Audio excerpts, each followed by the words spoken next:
Capítulo 15. Uno de tantos. Podía sentir mi cuerpo comenzando a regenerarse, cuando la ingeniería genética de mi padre vino a mi rescate una vez más. Pero no iba a ser suficiente. Aunque mis hermanos y yo somos resistentes, no somos inmunes al dolor, y con la carne del lado derecho de mi pecho todavía retorciéndose sobre mis huesos, no podía igualar en fuerza a los senos. Sentí el estruendo de los Lernaen acercándose, pero no estaba seguro de lo que podrían lograr, ya que, incluso el plasma, apenas había dañado a esta criatura, y mucho menos la había lastimado, y tampoco estaba seguro de que las hachas de energía lograrían mucho más que salpicar ácido sobre la armadura de mis guerreros. Entonces se escuchó un aullido de angustia que reconocí como la voz de Kukul. A pesar de estar horriblemente distorsionada, y el Slout se congeló en el lugar, dejando de luchar contra mí por un momento. Un momento era todo lo que necesitaba. Solté mis brazos y dejé caer mi pistola de plasma de mi mano izquierda a mi derecha. Luego, agarré una granada perforante de mi cinturón con mi izquierda y arremetí con un puñetazo. La velocidad y la fuerza de mis movimientos fueron tan grandes que en lugar de golpear el Slout y lanzarlo hacia atrás, mi guantelete se hundió en su pecho. Activé la granada, retiré la mano y me zambullé a un lado. El Slout se tambaleó, pero su cuerpo ya estaba reformando sobre la herida. El grito de Gukul se cortó abruptamente, y el hombre gusano pareció recobrar el sentido, para luego volverse hacia mí con el cetro levantado. La granada detonó, y la parte superior de su cuerpo se deshizo. Incluso la espantosa biología de senos no pudo sobrevivir a tal trauma. Trozos volaron en todas direcciones, y en la parte inferior de su cuerpo cayó al suelo. Me sacudí, tratando de desalojar las partes de su carne que habían aterrizado sobre mí y que ya estaban comenzando a humear mientras sus fluidos cáusticos devoraban mi armadura. Señor, ¿estáis herido?, dijo Kanan dirigiéndose hacia mí. Sí, respondí, con los dientes apretados, mientras me ponía de pie nuevamente. Pero viviré. Mira cómo está Gukul. El bibliotecario estaba postrado en el suelo, con las piernas torcidas debajo de él donde había caído. Imor deshizo los sellos del cuello de la armadura de Gokul y le quitó el casco a su hermano de batalla, revelando un rostro retorcido por las secuelas de la agonía, con los globos oculares en blanco y la sangre que goteaba de su boca, nariz y conductos lagrimales. No hay lecturas vitales de su armadura, informó Imor con gravedad. Es como si todo se hubiera apagado en él. Asentí con tristeza. Atacó la mente del Slout para darme un momento para actuar, y dada su reacción, cuando simplemente había tocado su presencia antes, debió de saber cuál sería el costo para él. No sentí culpa, simplemente gratitud, aunque posiblemente le debía la vida a Gokul. Mi legión es pragmática, y las pérdidas son aceptables, si están dentro de los parámetros de la misión. Mis hijos genéticos darán la vida el uno por el otro, si eso beneficia al obtener nuestros objetivos. Darán sus vidas por mí, y yo daría mi vida por ellos. Pero por supuesto, las circunstancias en las que la vida de un primarca es más prescindible que la de unas tartes son realmente raras. Aunque podría llegar el día en que ese sería el caso, pero aquí y ahora no iba a ser así. Así son los brutales cálculos de la guerra. Descansa en paz, hermano, murmuró Kanan, y el resto siguió su ejemplo con bendiciones similares. Inmor seguía conmigo, al igual que todos los Lernaen, excepto Tarabala, cuyo cuerpo yacía empalado por zarcillos de metal junto a la forma en disolución del constructo cosechador, cortado a golpes por su hacha de energía y por las hachas de sus compañeros. Dersius había sido asesinado por un constructo guerrero. Ya Atena había sido decapitado por el cosechador, y aunque Eitan había arrancado el zarcillo con punta de hueso que le había perforado el pecho, podía afirmar por las lecturas que me estaban dando su armadura, y que incluso mejoraban su fisiología, que no estaba lidiando con la herida que tenía. Ahora, solo era cuestión de tiempo para él. ¿Crees que hemos llamado mucho la atención?, preguntó Kanan. Lo considero probable, respondí, y señalé el cetro del amo Slout. No sé si otra parte sería el alcance del oído, pero me es inconcebible que estas criaturas puedan poseer semejante tecnología y no tener alguna habilidad para comunicarse a distancia. Así que debemos suponer que alertó a otros de su clase. Adelante, señor, dijo Ethan. Su voz estaba entrecortada por el dolor, pero estaba decidido. Mi tiempo es limitado, pero mientras tenga aliento, me quedaré y daré la bienvenida a cualquiera de los senos que venga aquí en busca de vosotros. Me quedaré con él, añadió Luquera. La velocidad es claramente vuestra mejor arma, señor, y yo solo lo retrasaría. No perdí tiempo discutiendo, ya que su sugerencia tiene un mérito táctico, y en cambio extendí la mano y apreté cada uno de sus antebrazos, uno tras otro, en el agarre del guerrero. Mi eterno agradecimiento hacia vosotros. Morid bien, si es necesario. Lo haremos, señor, respondió Luqueran con tristeza. El resto de nosotros avanzamos lo más rápido que pudimos durante otra media hora, dejando atrás la ciudad y llegando a una zona de matorrales salvaje. Aquí, los tres Lernain restantes se separaron hacia el norte, ya que la armadura táctica Dreadnought y el patrón Cataphractii, en particular, no fue construido para ser veloces. Me irritaba usar guerreros de élite como distracción, pero dado que la inserción quirúrgica que había planeado originalmente no había sido posible, ahora teníamos que usar los recursos disponibles que teníamos de la mejor forma posible. Canaan, Denai y Trony intentarían ganarnos más tiempo moviéndose ruidoso y pesadamente, siendo, obviamente, estas dos cosas en las que los exterminadores sobresalían. Eso nos dejó a Imor y a mí solamente, así que seguimos hacia el este, hacia Indana, al mejor ritmo que pudimos llevar. La hierba bajo nuestros pies era de tono verde violáceo, y los esbeltos y retorcidos troncos grises que se elevaban para extender sus ramas sobre nuestras cabezas se parecían más a un hongo leñoso que a los nobles árboles que se alzaban en el retiro del sigilita en el Palacio Imperial. Y las aves de plumas brillantes parloteaban entre sí, nos asustaban y huían cuando pasábamos corriendo. Hay mucha vida, señaló Imor. ¿Deberíamos esperar a encontrarnos con los Sloth aquí también? Creo que prefieren alimentarse de la carne de seres inteligentes, respondí. Pero no podemos estar seguros de nada. Sin embargo, eso apenas importa, ya que sospecho que habrá mucho más recogiendo los huesos de Idana. Tardamos 4 horas en llegar a las afueras de Idana, pero aquí nuestro ritmo tuvo que reducirse una vez más, ya que ahora tenemos un mayor riesgo de que nos descubrieran. En lugar de correr a través de la maleza, esquivar los troncos de los árboles y saltar sobre los cursos de agua, nos deslizamos hacia adelante a través de las sombras que se alargaban, mientras el sol de Bar Saur comenzaba a hundirse en el horizonte. Verifiqué las lecturas de mi casco, y aunque ahora me faltaba una hombrera y la mitad de mi pechera, las funciones de comunicación seguían funcionando correctamente. La baliza de auxilio era un icono constante y parpadeante en una esquina de mi visor, y la lectura direccional sugería que estábamos a solo 3 kilómetros de distancia de ella. Ahí, dijo Imor, levantando la mano para señalar un conjunto de chimeneas y torres de enfriamiento que se elevaban hacia el cielo del este. Ese debe ser el lugar.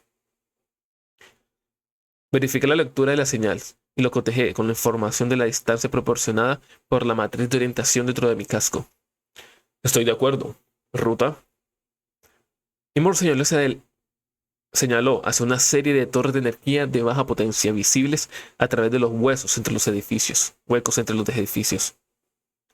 Parece que una línea de tránsito ferroviario se dirige hacia allí.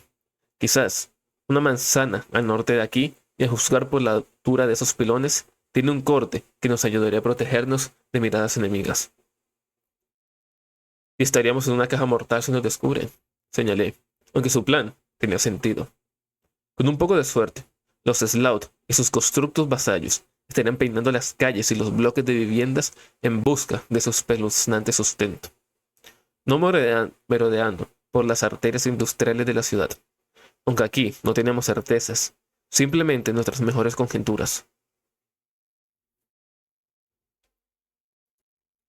Recorrimos la línea de tránsito sin incidentes, pasando motores, vagones y camiones de mercancías abandonados. Algunos estaban destrozados y volcados. Otros permanecían intactos, como si simplemente esperaran su siguiente carga de pasajeros o de carga. No pasó mucho tiempo antes de que la boca de un túnel se asomara ante nosotros. Hubiera esperado que estuviera oscuro, pero en cambio, los lúmenes internos brillaban constantemente, y por supuesto, Seban había dicho que algunas infraestructuras, como las centrales eléctricas, todavía estaban en funcionamiento. Tal vez un sistema de servidores automatizados, o sus equivalentes. Esos sistemas eventualmente se degradarían sin la supervisión de los ingenieros, pero a corto y mediano plazo no había ninguna razón por la que no pudieran continuar funcionando. ¿Alguna lectura desde el interior? Le pregunté a Imor, quien negó con la cabeza. No, señor, pero un túnel como este. Lo entiendo. Dije sabiendo que el Auspes sería de uso limitado en este lugar. Muy bien, nos arriesgaremos. Hice una pausa y aumenté el volumen de las entradas de audio de mi casco al máximo, con un comando de parpadeo. Avancemos rápido y en silencio.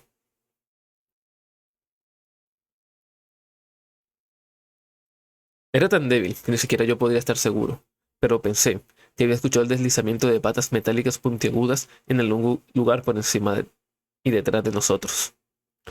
El túnel discurría aproximadamente al noreste, en una larga curva. La señal de la baliza de auxilio se entrecortaba por las capas de recocimiento sobre nuestra cabeza, pero yo ya había memorizado su ubicación y pude seguir la pista de nuestra distancia y rumbo en relación con ellas mientras corríamos. Sin embargo, no estábamos solos. Vi algo detrás de nosotros, le dije a Himor. El aire del túnel se sentía frío sobre mi piel expuesta, fresca y nueva, después de que se había regenerado a partir del ataque de la vil arma del Slout, y la sensación me hizo sentir vulnerable. Aunque era un primarca, y había visto una amplia evidencia de cómo el armamento de los senos podía presentar una amenaza incluso para mí. Dejadme, señor, respondió Imor inmediatamente. Correr tan rápido como podéis, y si me atrapan, haré todo lo posible para retrasarlos. Por el emperador, dije. No, señor, respondió Imor. Por la legión. Aceleré el paso, porque no era un momento para sentir sentimentalismos. Pasaron solo un puñado de segundos más antes de que la iluminación uniforme del túnel se viera alterada por un destello verde detrás mío. Y escuché, he silbido una parte del revestimiento de la pared disolviéndose en polvo. Un volter tronó, provocando inhumanos rugidos de dolor, seguidos de una serie titánica de explosiones que solo podrían haber sido todo el arsenal de esferas de veneno de Imor estallando a la vez. Pude ver la oscuridad al final del túnel, mientras las iluminarias en lo alto daban paso al cielo nocturno abierto de Idana. Saldría a unos cientos de metros de la planta de energía en la señal de auxilio parpadeante. No tenía idea de si encontraría supervivientes humanos, o si estaría invadido por los Slout y sus creaciones, pero al menos lo alcanzaría. También podría encontrar mi muerte, pero me di cuenta de que esta perspectiva no me daba miedo, ya que había hecho todo lo posible para encontrar al ser cuyo espíritu llamaba al mío desde el otro lado de las estrellas, y no habría quedado satisfecho si me hubiera demorado más tiempo. Quizás mi legión aprendería de mi imprudencia. Al menos habían aprendido más sobre los Slout y yo confiaba en que me vengarían.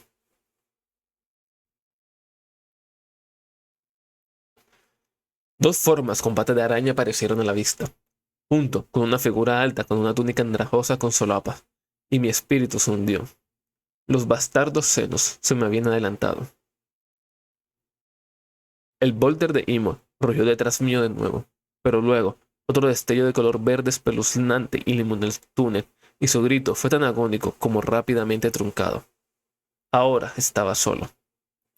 Encendí mi lanza de energía y levanté mi pistola de plasma, luchando contra una extraña sensación de desesperación desconocida. Podría ganar esta pelea, por temibles que fueran estos adversarios, pero sospechaba que, como resultado, más y más senos se sentirían atraídos hacia mí, y aún así podría no llegar a mi destino. Incluso los primarcas tienen sus límites, y este hijo del emperador se perdería en la galaxia antes de que conociera mi nombre, y el único consuelo que me quedaría sería que había entrenado bien a mi legión, y que, a través de ellos, mi legado viviría, y el imperio tendría sus protectores. Estaba a punto de disparar, adelantándome al resplandor verde que comenzó a hincharse alrededor del bastón del Sloth, cuando vi una nueva figura acercándose al Xenos y sus secuaces por detrás. Por medio momento pensé que era otra de esas criaturas, pero, aunque era grande y bípedo, no estaba vestido con sus túnicas habituales. Más importante aún, pude leer la velocidad y el ángulo en que se estaba acercando. Estaba atacando.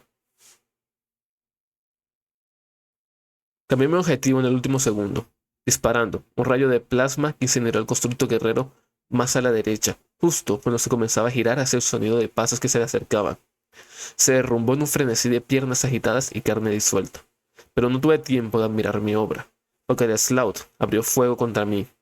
Me lancé en una voltereta que me alejó del rayo, y luego aterricé, disparando de nuevo al otro constructo guerrero, destruyéndolo antes de que pudiera unirse al ataque.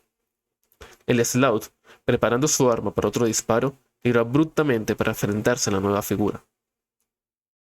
Él tenía una altura similar a la mía, y me di cuenta de inmediato de que era como padre, pero con un traje de armadura que brillaba como si estuviera hecho de escamas de reptil, y mientras blandía una inmensa lanza de doble filo con la que empujaba y cortaba a los Sloth con tanta fiereza que los monstruosos senos solo podían retroceder, acobardados mientras lo hacían. Con esa amenaza contenida, al menos por ahora, me volví para mirar detrás mío. Avanzando, alrededor de la ligera curva del túnel, habían dos constructos guerreros más, goteando y con las heridas de Volter, pero aún eran funcionales. Aullaron cuando me detectaron por algún medio, y ese familiar y bilioso resplandor verde se acumuló en sus abdominales.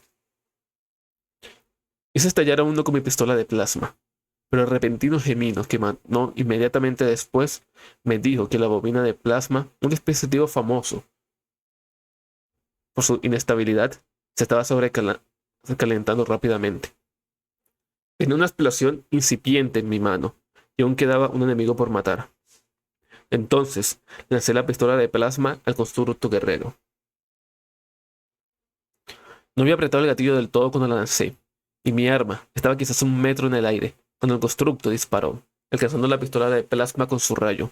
La explosión resultante se grabó en mis retinas por un segundo, y no solo desintegró el constructo Sloth, sino que también comenzó a derribar el techo que tenía encima de ella. Me volví hacia el otro enfrentamiento, y vi que el amo Sloth lanzaba una ráfaga de energía verde a quemarropa que hizo retroceder a su adversario, lanzándolo contra la pared del túnel con una fuerza increíble. El de Sloth levantó su arma una vez más. Lancé la lanza de energía esta vez, al igual que lo había hecho contra el gran señor supremo de Trula. Mi lanza se clavó en la espalda, pero a diferencia de él, el amo Sloth no se desplomó hacia adelante cayendo sobre su rostro, pero se puso rígido y dejó escapar un gorgoteo de dolor. La figura acorazada volvió a ponerse de pie. Su armadura, de alguna manera, no había sido dañada por la explosión de energía del amo Sloth, y movió su propia lanza en un corte diagonal. La lanza pareció aullar, y la herida que abrió a través del Sloth vomitó un aceitoso humo negro. El seno se desplomó al suelo, cortando en dos, y la figura acorazada lo apuñaló en la cabeza por si acaso. Me acerqué con cautela. El enemigo de mi enemigo no es necesariamente mi amigo. Y hay una gran cantidad de criaturas en la galaxia que existen en una parodia de la forma de la humanidad. Era posible que mi aparente nuevo aliado no fuera humano en absoluto, y de hecho, sospeché que ese era el caso. Pero, por otra parte, yo tampoco lo era. Gracias por tu ayuda, dije, cuando me acerqué a él. El casco de la armadura, un visor barroco y con cresta de serpiente alzándose, se volvió hacia mí, pero aunque todavía sostenía su extraña lanza, no la había levantado hacia mí. Y yo a ti por tu ayuda, respondió. Su voz era tan profunda como la mía, y curiosamente sin acento. Todavía no he conocido a ningún guerrero que pueda matar incluso a uno de esos constructos de estos demonios por sí mismo, y mucho menos a 4. En verdad, las legiones astartes son incluso más poderosos que las leyendas de este mundo les atribuyen. ¿Conoces a los astartes?, preguntó asombrado. Solo por su reputación, dijo la figura estirándose y se quitó el casco con adornos de serpientes, y de pronto me encontré mirándome a un espejo. Soy Omogon, Nunca había sentido tanta alegría. Ninguna victoria, ninguna celebración, ningún elogio de mi padre había provocado en mí la misma euforia que experimenté en ese momento.